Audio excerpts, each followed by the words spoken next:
What's up, everybody? Christopher McNeil, Christopher Reed, back in the building for another week of Christopher's News on C24.com, where the spirit and the culture meet. In the news. I enjoy that. Violence. Big ass violence. The Middle East. No. Not this time? No. All right. It is very regretfully that I inform you that this might be old to everybody else, but I'm just not finding out that Beyonce is about to get a behind work. Yes. Etta James, right? Yeah, Etta was upset. Etta James. She was hurt. She was hurt because she did not get a chance to sing, and I will always love you. And she denounced Obama. Yes, she did. She made fun of his ears. Right. And she said that he is not her president. I don't know what country she lives in. Right. But she has apologized. Yes. And she said that I'm sorry. Everybody that knows me know that I have a funny side. Yes. I don't know how funny it is to say you're going to whip somebody's gas.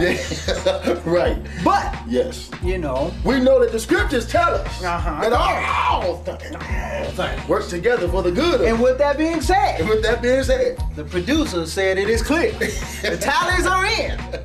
We know for the remake of that 1980s classic who's gonna play Clubber Lang.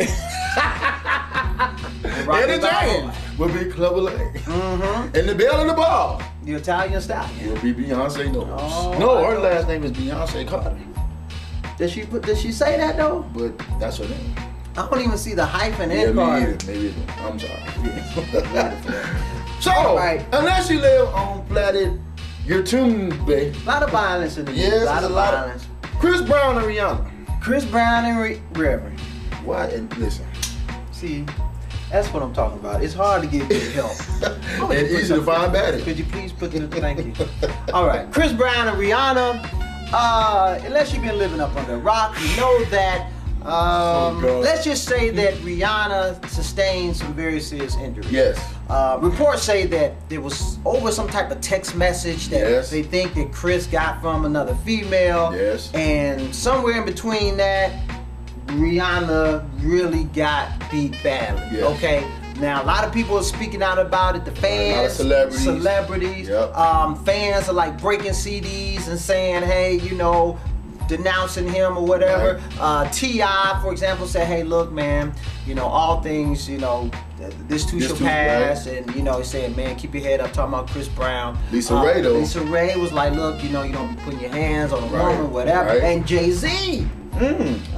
Well, see, you know, Jay-Z, he kind of presented Rihanna. So, basically he said something like, you know, did he break the mess with? Well, I don't know. I don't know. But I heard he's upset. Yes. Yes, and he said you didn't mess with the wrong one. So check this out. Ask them. What do you think about Chris Brown being restored to the body? Which body? Should his career be over? The body of R&B? Or should Rihanna take him back? That's the question for the week. We want to know what y'all think. And this is a very sensitive subject. Sensitive subject, man, because domestic. The Mexicans. Yes, I know. Darn, you ain't done your concern. Walmart. That's what girls there.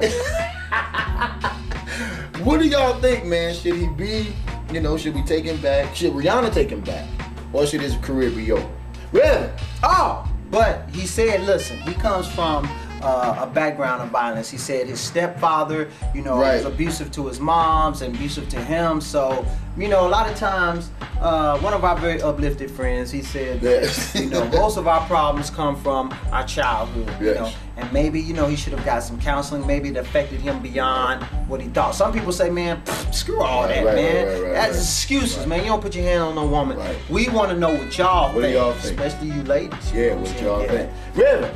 The BMI luncheon. We were there one more again. We were there.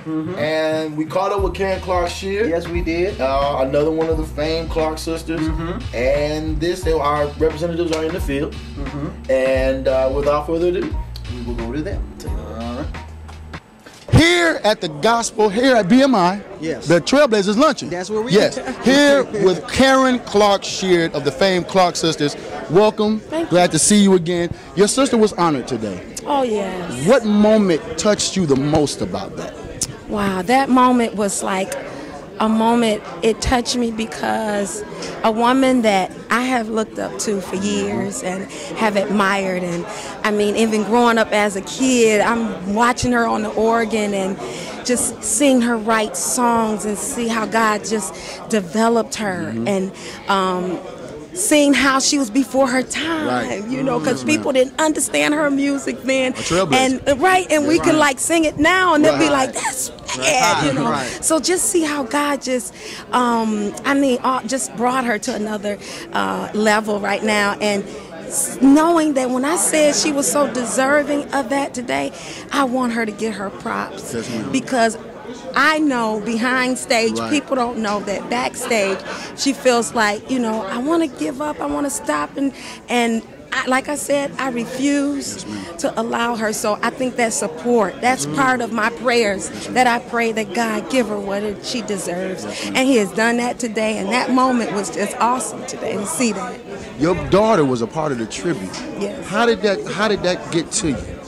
Oh, my daughter. Because I saw you over there, you were like, wait a minute. Right. Yeah, you know, it's almost like, I remember when I was young, and seeing her now, it's like when my mother brought me up, and I'm thinking about some of the ways that I brought her up, and to see how God's gift is just so being manifested through her, and she's singing our material, and I'm like, wow. And she sang it like 2000 the way they sing today, you know. And she kept saying, but she was learning it, and she said, "Ma, I can't learn them runs." I said, no. Y'all are sweeter than we were back then. I said, do what you do, and she did it. And to see that, how God can just change the generations, you know, and then they respect us, and we respect them today, you know. So it's just good to see that. C24.com, Gospel City, Chris Reed, Karen Clark-Sheard, Chris McNeil signing off. Peace. We are back. Thank you, Chris and Chris, for that lovely display of journalism. I want to thank them one more time. We need to give them boys raises. I think we do. Yes. This week's C24 moment comes from super producer Rodney Jerkins. The C24 moment again is something that was originally bad that turned out being good. And without further ado, well, wait a minute. Let's just say that, you know, Rodney said that this particular thing helped him to be. I'm sorry. Yes. Are you hurt? No, sure. This particular thing helped him to be the success that he is today. So, without further ado, now we can, you know, properly get it.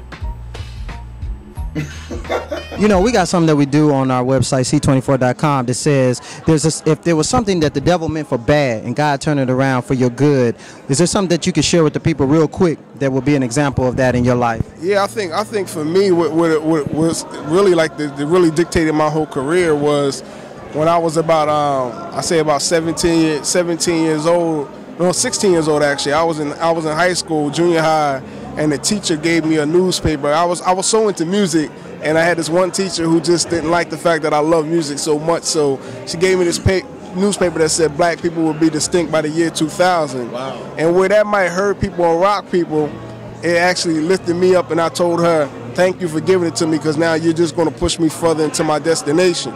And it kind of goes with the scripture, "The enemy shall be your footstool." So I kind of used that whole paper as something to come back to her later after my successful. After about 3 or 4 years, I came back to her and said, "You remember me? I was the one you said you gave the paper to." And so, you know what I mean. So that's why I always encourage people: don't ever stop dreaming. If you got a dream or a vision, you know, don't ever stop just because someone doesn't like what you're doing or isn't into what you're doing. God still has a plan for your life. Right. Y'all heard it. Musical genius, Rodney Jerkins. We out, y'all. Yeah. And with that being said, I think that'll do it. We out of here. That'll do it. That's what's up. Wait. Big ups to Leanne Clancy Lyons. You said we didn't love you, but I want you to know we do. And you suck at Miss Pac-Man. Peace, y'all. Peace.